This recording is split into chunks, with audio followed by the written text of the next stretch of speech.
अगर आपको सांस फूलने की प्रॉब्लम लगातार हो रही है और काफ़ी लंबे समय से हो रही है, तो इसके लिए आपको बहुत ज़्यादा चिंतित नहीं होना चाहिए, बल्कि आपको इसको समझना चाहिए कि ये आपकी किस वजह से हो रही है और आप इसको किस तरीके से ठीक कर सकते हैं इजीली। ठीक है, अब आप सबसे पहले ये चेक करिए कि आपकी जो सांस फूलने की प्रॉब्लम है ये बढ़ती कब है ना। अगर आपकी ये सांस फूलने की प्रॉब्लम जो है सीढ़ी पे चढ़ने से बढ़ रही है, जैसे आप मिसाल के तौर पे घर में अगर सीढ़ी पे आप चढ़ रहे हैं, फर्स्ट फ्लोर पे जा रहे हैं, तो आपकी सांस फूल जा रही है। या ऐसा हो सकता है कि आप फर्स्ट फ्लोर तक गए और फर्स्ट फ्लोर पर जाने के बाद आप सेकंड फ्लोर पर उसी के साथ साथ गए, तो आपका फर्स्ट फ्लोर पर तो नहीं फूला सांस, लेकिन जाके सेकंड फ्लोर पर आपका सांस फूलने लगा। तो यहाँ पर आपको ज़रूरी नहीं है कि दमा की प्रॉब्लम है या अस्थमा है या ऐसा है कि आपके फेफड़े काम करना बंद कर चुके हैं, ऐसा नहीं होता है। आजकल जैसे कि आमतौर पे आपको मालूम है कि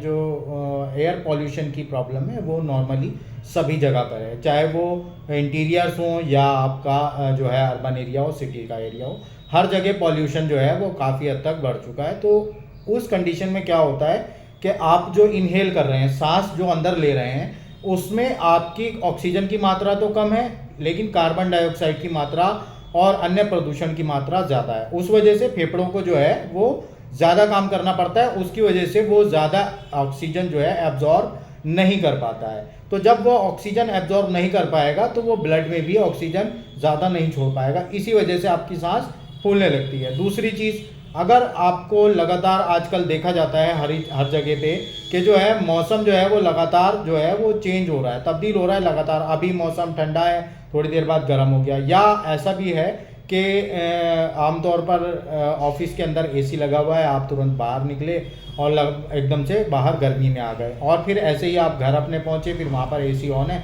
आपको एसी में ठंडी हवा मिल गई, तो इस कारण से भी आपको सांस लेने में प्रॉब्लम हो सकती है। ठीक है, तीसरी चीज़, आजकल जो जंक फूड वाली प्रॉब्लम है वो बहुत लगातार बढ़ती चली जा रही है। जंक फूड जो है वो एक आम चीज़ हो गई है, और एक ऑयली खाना है ना। आप सोचेंगे कि जो है हम तो ऑयली जो है हम घी तो इस्तेमाल भी नहीं करते हैं, रिफाइंड ऑयल इस्तेमाल कर रहे हैं। तो आपको इसके लिए आपको जानकारी मैं बता देता हूँ। रिफाइंड ऑयल में सबसे ज़्यादा पाम ऑयल की मिलावट की जाती है, और पाम ऑयल का मतलब ये है कि आपको 50% उसमें आपको सैचुरेटेड फैट्स मिल रहे हैं, जो आपके ब्लड में जो है कोलेस्ट्रॉल की मात्रा बढ़ा देते हैं। अब जब कोलेस्ट्रॉल की मात्रा बढ़ जाएगी तो आपका ब्लड जो है वो प्रॉपरली फंक्शन नहीं कर पाता, सभी जगह पर ऑक्सीजन आसानी से नहीं पहुंचा पाता है। जब ऑक्सीजन नहीं पहुंचेगी तो आपका सांस फूलना एक नेचुरल सी हैबिट बन जाएगी। तो आप कहीं ना कहीं इन चीज़ों को चेक करें। आपने जो लंग्स हैं उनको आप मजबूत करने के लिए आप अर्ली मॉर्निंग उठकर जो है वो आप व्यायाम करें, एक्सरसाइज करें, और कम से कम 10 मिनट तक जो है वो आप अनुलोम विलोम करें। मतलब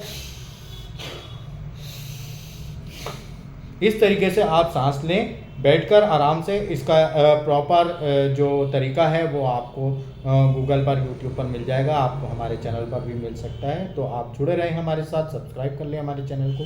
थैंक यू वेरी मच।